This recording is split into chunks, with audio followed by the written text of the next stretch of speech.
સુરત સહિત સમગ્ર ગુજરાતમાં ખોરાકમાં ભેળસેળ સામે સરકાર દ્વારા મોટી કાર્યવાહી હાથ ધરવામાં આવી છે। ગુજરાતની સિઝનને ધ્યાનમાં રાખી તરબૂચ, શેરડીનો રસ, મેંગો જ્યુસ અને આઈસ્ક્રીમ વેચનાર વેપારીઓ સામે ખાસ નજર રાખવામાં આવી રહી છે। રાજ્યભરના એપ્રિલ મહિનામાં હજારો એકમોની તપાસ કરવામાં આવી છે, જેમાં ચોંકાવનારા ખુલાસા સામે આવ્યા છે। ઉનાળાની વધતી ગરમી, ઠંડા પીણા અને ફળના રસની માંગ વધી રહી છે, ત્યારે ગુજરાત સરકારનો ફૂડ એન્ડ ડ્રગ્સ વિભાગ સતર્ક બન્યો છે। એપ્રિલ મહિનામાં રાજ્યભરમાં કુલ 4193 એકમોની તપાસ કરવામાં આવી, જેમાંથી શંકાસ્પદ 1018 કિલો પનીરનો જથ્થો જપ્ત કરી સ્થળ પર જ નાશ કરવામાં આવ્યો હતો। આ જથ્થાની અંદાજિત કિંમત 1.83 લાખ રૂપિયા ગણવામાં આવી છે। ગંભીર ઉલ્લંઘન બદલ 18 એકમોની સીલ કરવામાં આવ્યા છે, જ્યારે 270 એકમોને નોટિસ પાઠવવામાં આવી છે। સાથે જ 118 નમૂનાઓ લેબ પરીક્ષણ માટે મોકલવામાં આવ્યા છે।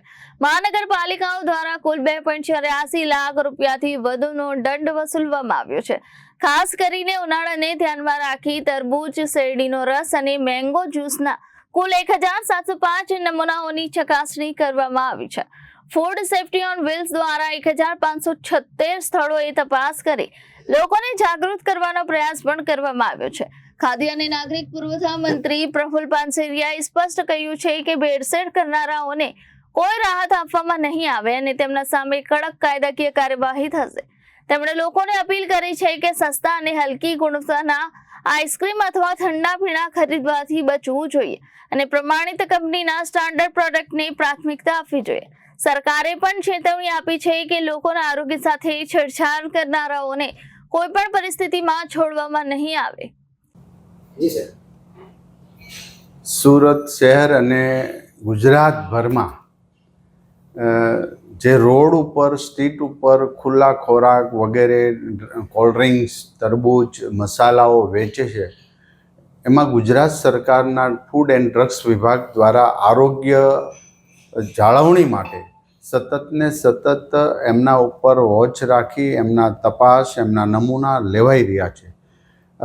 આ ટીમ ફૂડ એન્ડ ડ્રગ્સની ટીમ સતત કામગીરી કરી રહી છે, એ લોકોના સ્વાસ્થ્ય માટે કરી રહી છે અને એ માટે હું બધાને વિનંતી કરું છું કે આપણે ખાવાની વસ્તુ લઈએ છીએ એ ખૂબ સ્ટાન્ડર્ડ કંપની અથવા તો ખૂબ સ્ટાન્ડર્ડ ડેરીની પ્રોડક્ટનો જ યુઝ કરી લેભાગુ તત્વો કે ખુલ્લું વેચાતો ખોરાક એક પણ ના લે, પરંતુ જે ભેળસેળ કરી રહ્યા છે, જે બદમાશી કરી રહ્યા છે, અમારો આરોગ્ય વિભાગ સતત વોચ રાખી અને રોજના રોજ દરોડા પાડી રહ્યા છે।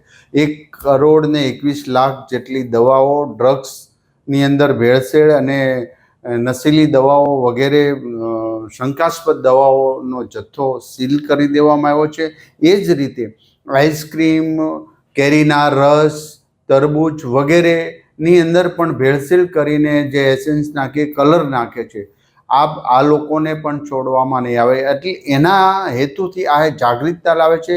અમારા 32 રથ યાની કે વાન ઓન રોડ પર પૂરા ગુજરાતની અંદર અત્યારે ફરી રહ્યા છે ને સમયાંતરે ગમે ત્યારે ગમે ત્યાં એના ટેસ્ટ અને ફૂડ વાનની અંદર જ એમના પ્રાથમિક બેઝની ટેસ્ટ કરવામાં આવે છે, જેથી કરીને ખોરાક ખાદ્ય છે કે અખાદ્ય છે તુરંત જ નિકાલ ત્યાં કરી દેવામાં આવે છે। પરંતુ હજી એક પણ અમારી ઝીરો ટોલરન્સની નીતિ સાથે સરકાર કામગીરી કરી રહી છે, એક પણને બક્ષવામાં નહીં આવે। લોકો આજે નહીં તો કાલે આ બદમાશી કરનાર લોકોએ સુધરવું પડશે અને સુધારવા માટે અમારું ફૂડ અને ડ્રગ્સ વિભાગ સતત કામગીરી કરી રહ્યું છે।